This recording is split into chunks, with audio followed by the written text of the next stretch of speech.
99% of people who work in the crypto business don't know anything about it. What I mean by this is going to be broken down and shown to you in this movie. I think this is one of the most shocking things about this whole business. A lot of famous and powerful people, in my opinion, haven't even begun to explain why this technology is so important. I want to show you a link between these people and the fact that they don't understand XRP in this movie. You guys are going to see how different we are from everyone else in this business after reading this. Your help is very much appreciated as always. Thanks a lot. Thank you to everyone who liked the movies and signed up for the channel. These two things help me a lot. Also, if you ever need to buy XRP, favorite strange uphold down in the video's description. So those are added in, and I hope you guys enjoy the material. I'm going to start this video by quickly talking about something cool. BitMEX, a very big derivatives exchange, just tweeted, "We have some news that's definitely going to have a ripple effect on the market." This has nothing to do with what I want to talk about in this video in particular. I found this pretty interesting. I believe it has something to do with the CME XRP futures. They are a place to trade futures. The fact that they tagged Ripple here makes it clear that this has something to do with either Ripple or XRP. I discovered this to be very interesting. BitMEX is a big name. A lot of people who didn't talk about or like Ripple or XRP are now waiting in line to work with us in this environment. I believe it's pretty clear why, right? A lot of people didn't think Ripple's plan would work for a long time. They didn't believe that adoption by institutions would happen. Most of these people thought that cryptocurrency would just be a big place where all of these old organizations would disappear and cryptocurrency would mostly be made up of individual investors. I believe that many people are becoming aware that that dream will never come true. And the same reason regular people like cryptocurrencies. They allow for fast, trustless settlement in a decentralized way at any time and from anywhere in the world. Financial institutions need them too. The only thing that makes financial companies different is that they have hundreds of millions of regular users who might not understand how the business works on their own. Large financial institutions need this technology because the method they're using now is old. And from the 1960s, they want tech that works better. Cryptocurrencies are the first thing that can really close that gap. The main problem is that most Bitcoin projects haven't paid enough attention to this part of the market. Everything has been so market and person driven. Ripple has always had a different goal, which was to get these big banks to use this technology and improve their own track systems. Ripple has a big lead over the rest of the market because they have always been building in that direction. But Ripple was working with the world's biggest banks to get them ready for the changes that were coming while everyone else was making goods for consumers. How to hit this market in a very, very different way. I've always agreed with Ripple's way of doing things because it made the most sense to me. People said for a long time, you know what, these banks aren't going to use cryptocurrency right, they'll have their own networks or something. Take a look at this. This is from Fireblocks not long ago. It is now planned for 90% of banks to use a stablecoin. It's crazy how quickly things are changing. 9 out of 10 banks are now talking about putting out a stablecoin.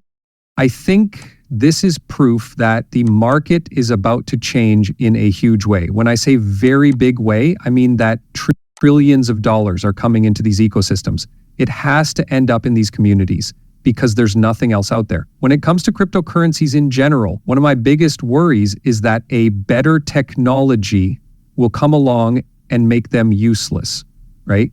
I've talked a lot about this on the channel. For a long time, we thought cryptocurrency was going to be the big thing. Then this new technology came along, and now we realize that cryptocurrencies aren't really that great.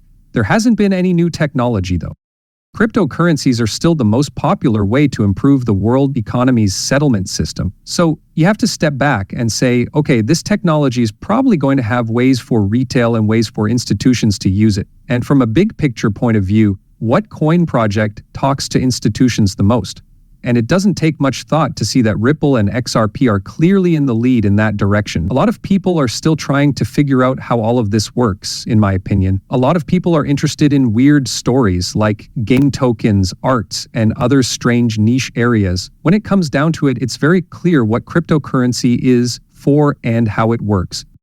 Instant settlement all over the world. How hard is that? There is a lot of money moving around in banks. They trade a lot. That would be much better if it could happen right away and in a communal way. It's really simple. It's always been Ripple's goal, but the best people in the market can't see it. And I think this film of Raoul Pal is a great example of that. Now, Raoul Pal used to work at Goldman Sachs, and he's a very smart person. It wouldn't be fair for me to say that Raoul Pal is a fool, but I just find it funny that someone with so much experience in this field could be interested in so many things that don't matter at all, and not pay attention to the most important business that these networks are about to change. This movie of Raoul Pal talking about XRP will show you that most crypto people don't get it. There isn't any other way to say it. These people work in the cryptocurrency business and don't know how this technology will be used or how it will change the world. Pay attention to this. Is that XRP chart beautiful to look at? Yes, it really is. Sure, none of us have really done anything with XRP, but that picture is beautiful. It looks like that will become even bigger and taller at some point. The main things they're going to say about XRP are those. I think it's a good thing that he says, oh, that chart is really bullish. We're really thrilled about it. I mean, don't you think it's a funny way to look at the market? I don't need to see something pumping to know that this will be much more important in the future. What is it being used for? If it's not being used for anything useful, I think the hype will wash it away, right? The chart's appearance doesn't bother me. I want to buy something, keep it, and forget about it. 10 to 15 years from now, I want to look back and say, wow, I can't believe I bought that for that much. That's the thing I want. You can only find that if you discover something that solves real-world problems and has a network effect which changes the world as we know it today so much that it's almost impossible to live without it. I think XRP and the XRP ledger are one of the few coin networks that can reach that goal. That's why I'm so interested in XRP. However, this podcast has Raoul Pal and other crypto-savvy individuals who talk about cryptocurrency all the time. They have built up big fan bases and have a lot of followers. There is no way that they could possibly understand what XRP is. By looking at a chart, they only think, wow, that chart looks like it might go up. That's not a type of research, right? What does that help you with? Take a look at the US companies that have done the best in the last 25 years. What do you think? Each and every one of them worked out for a reason. They did this because they created a service or product that was so important that it became a part of everyday life. This is what it means to spend. It's figuring out what changes or companies can make the world more efficient and finding those changes or companies. We've found that core problem with the XRP ledger. Not the core problem with the XRP ledger itself, but the problem that the XRP ledger is meant to fix. At the start of the movie, we made that clear. I think it's funny that these people are just looking at a picture while they look at these networks. That's not all, right? For the long run to work, it's important. What is the main idea? Why do so many people want to bid on the chart? Why does the cost rise? This is the kind of question you need to be able to answer. Are you sure you can't answer those? You're just lost. You have no idea what you're getting. You're just